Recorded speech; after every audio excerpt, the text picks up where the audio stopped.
Chris again, coming at you with another video. Quick wristwatch check. I am wearing the Omega Seamaster, of course, for a reason, because the watch I have in question for review today is the Casio.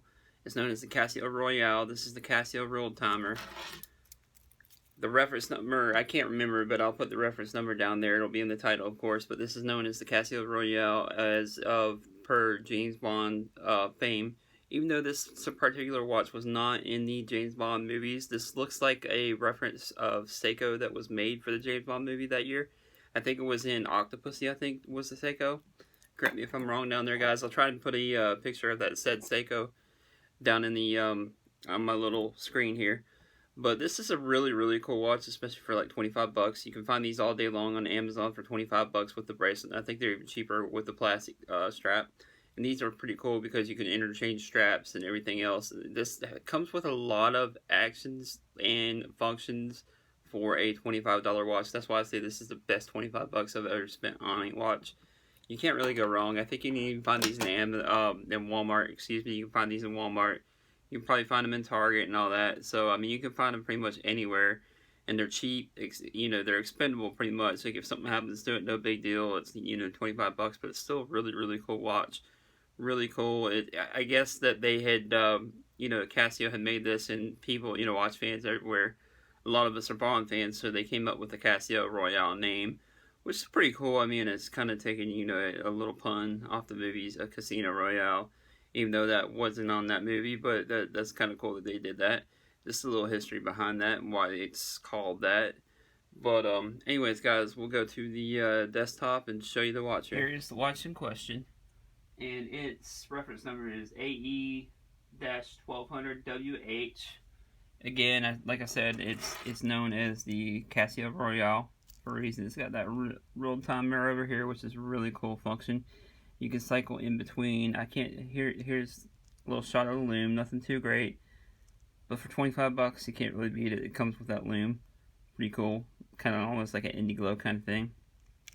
It is 100 meter water resistant, so you can take the shower or take a swim in.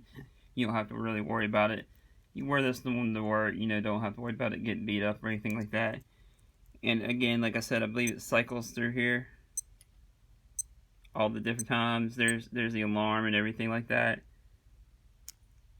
And I believe this is where you cycle through the real timer, which again is a really cool function. And then this has a little digital alarm here as well, and this also has the second hand going around here. Pretty cool. We got the hour and you see all that. Pretty cool.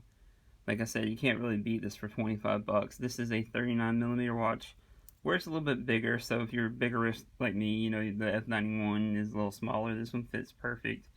Has 18mm lugs, so it does really wear really good, and you can swap out natives if you want to have a different watch every day of the week, you know.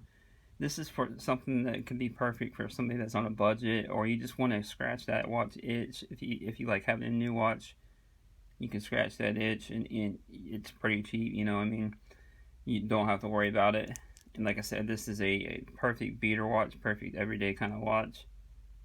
Somebody on a budget, and this, like I said, this thing wears really well.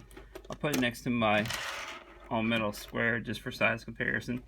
Now this one here on the left is a $500 G-Shock Casio, and this one is a $25 Casio. I'll probably do a comparison, like a versus video on both of these guys here coming up soon. Let me know down in the comments if you guys would like to see that, you know, $500 watch versus $25 watch. See the differences on what you get. So you see this wears a little bit bigger. The face is bigger than the G-Shock here. But anyways, I'll take the Omega off the wrist. I was just wearing that Omega, you know, the whole James Bond theme kind of thing. But here's what it looks like on my 7.5 inch wrist. Like I said, overall, that bracelet isn't the best bracelet in the world, but it does have the Casio. You can see how worn mine is, a little beat up, got scratches and all that. I wear it to work and everything. And the bracelet does taper down, so it does make it really comfortable to wear. Like I said, not the best bracelet in the world, but you don't expect having to wear for a $25 watch. And again, I'd be hard pressed to find anything $25 or under that you can buy with so many specs. Like I said, 100 meter water resistant, which is plenty water resistance for all of us, most of us. We're not going to get as racing diving, most of us aren't anyways. You got the real time, you can switch back and forth between that, which is really cool. You got, of course, the seconds hand, the seconds over here. It says the day, date. You got all the options anybody could ever need for a watch. Not a smartwatch really, but still a cool digital watch. Overall, I definitely recommend it. Like I said, for 25 bucks, you can't really go wrong. I'd call this a perfect grab-and-go watch, expendable watch. Something if it does happen to break, it's just easily replaceable. You just get another one. And of course, Casio makes plenty of these. Plenty of these to go around. But anyways, guys, let me know what you think down in the comments below. This has been a review of the Casio Royale. Alright, guys. Peace.